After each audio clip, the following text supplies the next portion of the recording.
said, well, what's wrong with the paper? He said, it doesn't make sense for you to say that white people are envious of black people's skin color.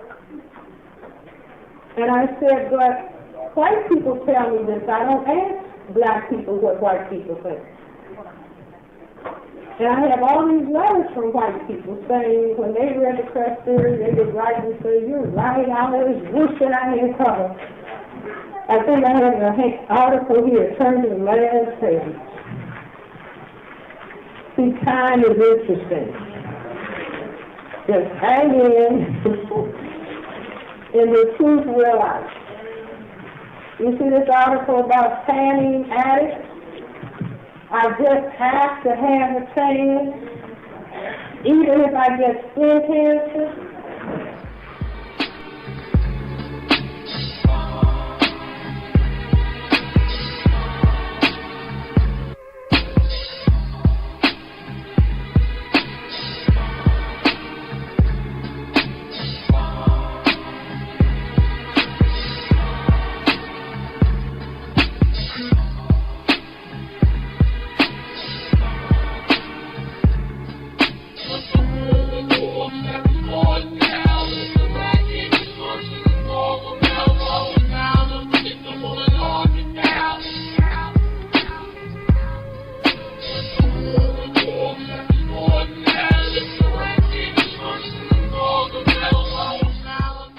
On to some other medical sort of glamour news. You know, that golden glow. Compulsive sun seekers may not be fixated on getting that deep, dark tan look, but they actually may be addicted. Dr. Manny Alvarez, author of The Checklist, What You and Your Family Need to Know to Prevent Disease and Live a Long, Healthy Life, is here. Now, this new study that was released showed that 9 out of 10 people, or I should say 1 out of 10 people, said that they tan sometimes 20 times a month. Absolutely. Might as well face it. You're addicted to tan. This is, this is what the study is showing.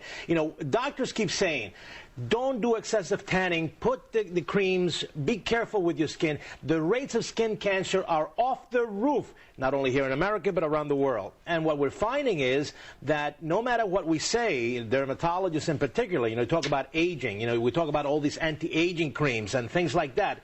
Guys, the only way to keep your skin healthy is by keeping it out of the sun, but more and more teenagers are doing this, young people, and tanning is indeed addictive, according to the study. So take a look at these questions. Have you ever felt you ought to cut down on tanning? And if you answer yes, maybe, you've got a little bit of an addiction. A little problem, absolutely.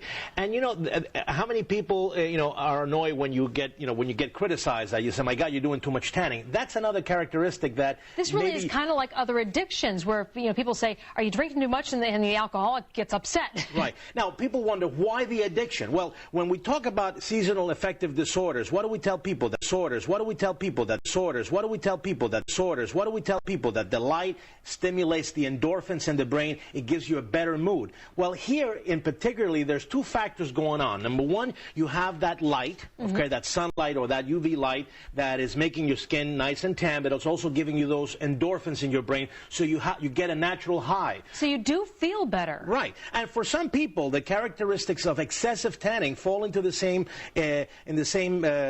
style of people that do excessive dieting, like anorexia, because you have a self-image issue that somehow you can't convince yourself that you look beautiful, therefore you're going to tan and tan and tan and tan and tan.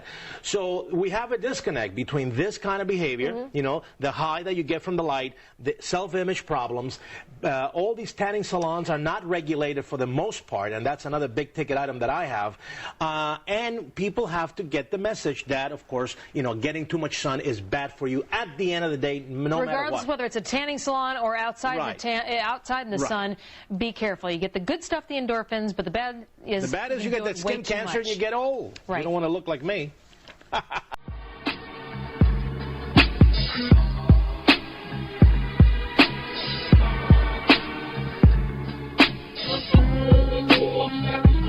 Because you have a self-image issue that somehow you can't convince yourself that you look beautiful, therefore you're going to tan and tan and tan and tan and tan. So we have a disconnect.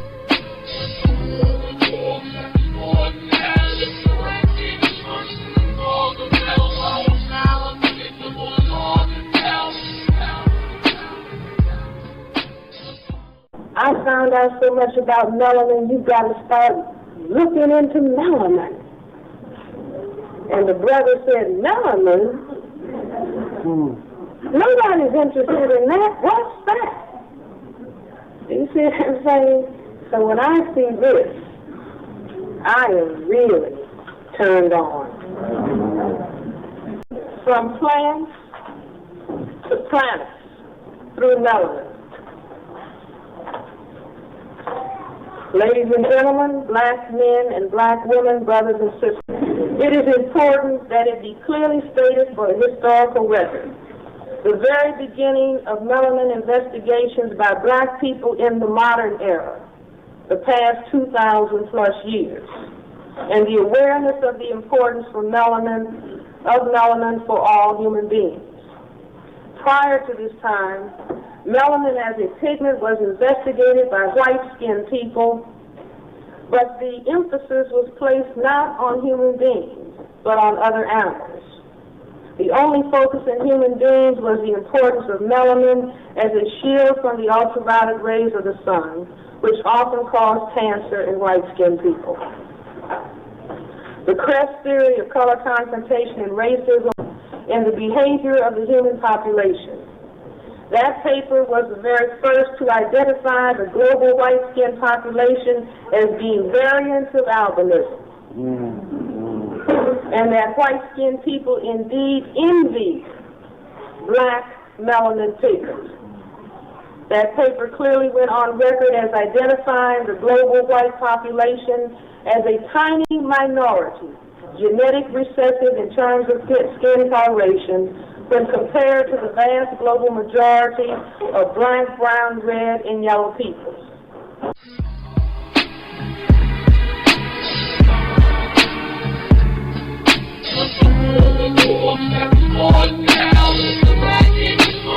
A couple of things.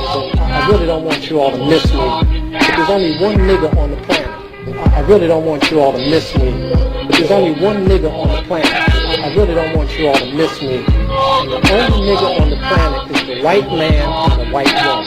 I really don't want you all to miss me.